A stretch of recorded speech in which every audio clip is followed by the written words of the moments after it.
Os domínios heróicos de Isgard. É um lugar de heróis e glórias. É onde as guerras se enfurecem e o valor é provado. É o campo de batalha da eternidade. Isgard é um plano em escala épica, com montanhas altas, fiordes profundos e cavernas escuras que escondem as forjas secretas dos anões. Um vento cortante sempre sopra nas costas de um herói.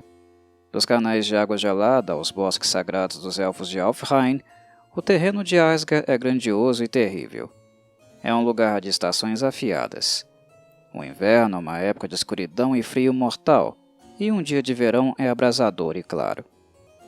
Ainda mais espetacular é a paisagem que flutua sobre imensos cursos de terra que fluem para sempre através de uma paisagem infinita. Os cursos de terra mais largos são do tamanho de continentes, enquanto seções menores, conhecidas como icebergs de terra, são do tamanho de ilhas. O fogo se espalha sob cada curso, mas apenas um brilho avermelhado penetra no topo do continente.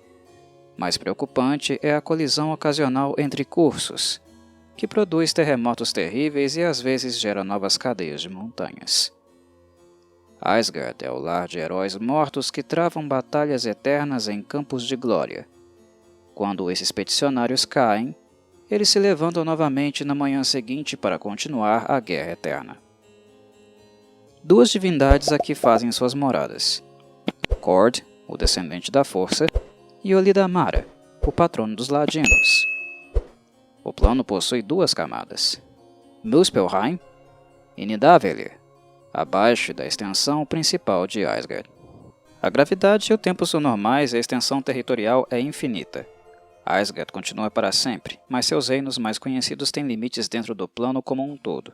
Sua constituição é divinamente mórfica, e assim, seres poderosos específicos como as divindades Kord e Olindamara podem alterar a paisagem com um simples pensamento.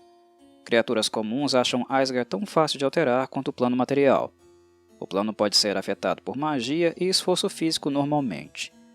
Mas as divindades podem mudar áreas imensas, criando grandes reinos para si. Em Isgard não há traços elementais, pois nenhum elemento domina o plano. Todos os elementos estão em equilíbrio como acontece no plano material. No entanto, alguns autoclaves da segunda camada, Muspelheim, são tratados como se possuíssem o traço dominante do fogo. Isgard possui também o traço menor positivo dominante. O plano emana uma explosão desenfreada de vida em todas as suas formas. Todos os indivíduos acabam sendo beneficiados por um processo de cura acelerado e podem até regenerar membros do corpo perdidos depois de um tempo. Além disso, aqueles que morrem nos conflitos intermináveis nos campos de batalha se levantam todas as manhãs como se a verdadeira ressurreição fosse lançada sobre eles, totalmente curados e prontos para lutar novamente. Apenas aqueles que sofrem ferimentos mortais nos campos de batalha de Isgard obtêm o verdadeiro efeito da ressurreição. Os mortos de outros planos que aqui são trazidos na esperança de reviver não são agraciados com este efeito ambiente. Todos aqueles de bússola moral leal também sofrem decréscimo de carisma, já que Isgard é um plano levemente alinhado ao caos. A magia, como um todo, funciona normalmente, com os mesmos efeitos observados no plano material. Existem portais permanentes entre vários planos e Isgard. Um dos mais notáveis é uma extensão particularmente tosca da escadaria infinita, que se conecta a inúmeros planos. Vários patamares oferecem a chance de subir ou descer a escadaria infinita de cada uma das 3 camadas de Isgard. Os peticionários, neste caso os heróis mortos de incontáveis eras, predominam no plano. No entanto, humanoides de todos os tipos vivem em toda a camada superior de Isgard, também chamada de Isgard. A camada quente do meio, chamada Muspelheim, é o lar principal de gigantes do fogo, enquanto a camada cavernosa mais baixa, chamada Nidavellir, é o lar de anões. Isgard também é o lar de celestiais Gael-Eladrin ou Fir-Eladrin, dispersos e alguns devas. De maneira geral, os peticionários são, em sua maioria, ex-soldados cujos espíritos agressivos e valentes foram atraídos para este plano onde a competição nunca morre. Aqui, eles desenvolvem imunidade ao fogo e ácido, e grande resistência à eletricidade e som. Se locomover em Aesgar é muito parecido com viajar no plano material. No entanto, o movimento entre os icebergs flutuantes da camada superior pode ser bastante complicado. Aqueles que caem entre as rachaduras em chamas desembocam na segunda camada, Muspelheim, onde também predominam os icebergs. Em Muspelheim, cada massa de terra está constantemente em chamas, apresentando um ambiente inóspito para viagens. A camada mais baixa, Nidavellir, garante o fácil acesso através de fendas e túneis, embora esses túneis às vezes se fechem, um evento perigoso para viajantes inativos. As batalhas em Isgard funcionam da mesma forma que no plano material. Como todos os combatentes têm cura acelerada, os combates tendem a demorar mais e todos os dias os inimigos caídos podem se levantar para se juntar novamente à batalha. Exceto pelas características planares mencionadas a seguir, Isgard se comporta como o plano material, e os aventureiros devem encontrar poucas diferenças no uso de magias e habilidades. A visão é exatamente como no plano material também. E Isgard é um lugar vasto, cheio de vida. A primeira camada, Isgard. A camada superior de Isgard, também chamada de Isgard, é de longe a mais conhecida e viajada das 3 camadas. A maioria dos habitantes vive em assentamentos acidentados com condições ásperas e selvagens. A camada é pontilhada com dezenas de enormes salões, campos de batalha fumegantes e terrenos montanhosos que levam a mares frios. Poucos assentamentos existem ao longo das bordas de qualquer um dos icebergs de terra, exceto aqueles interessados no comércio com comunidades em outros icebergs. Reino de Kord. A divindade dos fortes e corajosos, Kord, o Brigão, vive no Salão dos Valentes. Este foi construído com vigas robustas de madeira cortadas de um único freixo maciço. Dentro, Kord preside um banquete sem fim, onde convidados de honra vêm e vão, mas a folia nunca termina. As mesas de banquete cercam um grande espaço aberto onde heróis valentes lutam por esporte.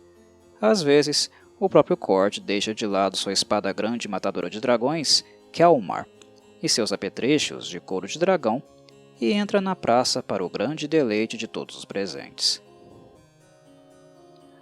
Planície de Aida. Este grande campo está localizado perto do Salão dos Valentes e da grande cidade livre de Himenborg, o maior centro populacional da camada. A planície de Aida hospeda festivais diários onde os guerreiros podem ostentar sua coragem. Aqui, bravura e habilidade na batalha são valorizadas acima de tudo. Alfheim. Os peticionários élficos povoam esta região brilhante e ensolarada, assim como um contingente de elfos mortais. Alfheim está repleta de luz e alegria, e os visitantes não podem deixar de se emocionar com a felicidade no ar. As terras são selvagens e belas, intocadas pela civilização. A vida selvagem é vasta e os recursos naturais, como riachos, florestas e colinas ensolaradas, também são abundantes. Os nativos élficos são amigáveis, mas pouco se importam com nada além de jogos e apreciação meditativa de seu ambiente natural. Enquanto muitos deles vivem em harmonia com a natureza, entre as árvores e campos da superfície, alguns elfos vivem em cavernas brilhantes abaixo. Alfheim tem estações. Os verões são longos e amáveis, e seus invernos escuros e implacáveis. Durante o inverno, os elfos se retiram para as cavernas reluzentes, cujas entradas são fechadas durante a estação das neves. O Covil de Olidamara. O deus dos ladinos Olidamara, o ladino risonho, é uma divindade intermediária que se preocupa com música, folia, vinho, humor e ideais semelhantes. Madeira, pedra e substâncias estranhas criam uma estrutura grandiosa, mas aleatória, como se várias mansões de várias culturas fossem fundidas entre si. No interior, labirintos, portas trancadas, corredores cegos e tesouros secretos cercam um grande salão onde a música e a dança são obrigatórias. Normalmente, os convidados deste antro mais íntimo incluem ladinos, bardos e artistas de todos os tipos e de todos os lugares. Vinho, romance e música dominam aqui, onde Olidamara descansa à vontade em um grande divã, a menos que este esteja disfarçado como um de seus muitos convidados usando sua risonha máscara mágica. Visto que alguma brincadeira terrível muitas vezes o leva para longe de seu covil, outras divindades tratam Lidamara com cautela, não importa onde estejam. Muspelheim. A camada do meio de Isgard, Muspelheim, é feita de fitas de terra flutuante, algumas do tamanho de continentes ou maiores. Aqui, porém, o chão fumega e queima, dando a essa camada o nome de Terra do Fogo. É uma camada hostil, onde até o solo é de rocha vulcânica afiada. A maior parte de Muspelheim tem o traço dominante de fogo e o terreno rola em direção a um cume de montanhas ardentes no ponto mais alto. Este intervalo, chamado de Espinha da Serpente, é o lar de centenas de clãs de gigantes do fogo. Torres de vigia e cidadelas defendem as passagens das montanhas contra clãs rivais e visitantes indesejados. O pináculo é uma cidadela alta e fina de pedra escura no meio das montanhas da Espinha da Serpente. Dizem que devotas donzelas gigantes do fogo habitam a torre, servindo como clérigas de uma misteriosa divindade intermediária gigante de sua casta. Nidavellir. A terceira camada de Isgard é Nidavellir. É um reino subterrâneo atravessado por túneis quentes aquecidos por fontes termais e geyseres. As regiões selvagens estão repletas de florestas subterrâneas, bosques estranhos que não precisam de sol e apenas calor para crescer. Vastas camadas correm através de veios de quartzo claro, e porões profundos são cravejados de mica e pirita brilhantes.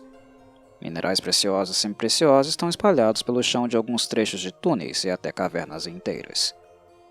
Reinos anões e gnomos dividem a maior parte de Nidavellir. A maioria dos habitantes da camada são mortais, mas peticionários também são comuns. É um lugar de fornalhas ardentes, bigornas e constante busca pela perfeição nos ofícios da forjaria, criação de runas e magia. Seus salões ressoam com as vozes cantadas dos anões e as canções cadenciadas dos gnomos. Embora as duas raças sejam rivais, elas se unem quando confrontadas por seus inimigos subterrâneos, os Elfos Negros. Svartalfheim. Drows têm seu próprio reino, em Nidavellir. Embora os gnomos e anões pensem o pior dos Elfos Negros, as lealdades desses Drows, em particular, não são tão más quanto muitos viajantes possam pensar. Como outros dessa camada, eles apenas desejam ser deixados em paz, e não gostam de visitantes ou invasores não anunciados.